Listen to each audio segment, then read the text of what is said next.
этот мужчина начал на меня домогаться, да. Я машинасынан выбежала, пересела на другую машину, тоже на попутку. И в это время я звонила родному брату своему. Всем спасибо, что пишете, просите, как у меня дела, что со мной случилось. Да? На самом деле, девочки, мальчики. Сегодня утром я, как обычно, поехала на работу, села на попутку.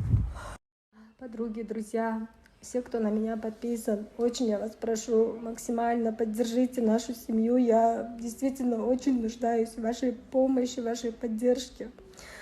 Не оставляйте меня, пожалуйста, в такой трудный момент. Кто пытался, он машину обочину прижал. Машина там шагал, начал меня избивать. Я этого мужчину в жизни не видела, не знала, да. Все это время я телефон держала в руках, я плакала, звала о помощи.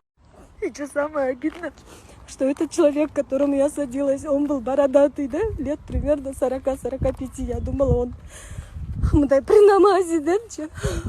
Оказывается, он вообще какой-то изверг оказался. Я водителя просила помочь, потому что я этого мужчину совсем не знаю, да.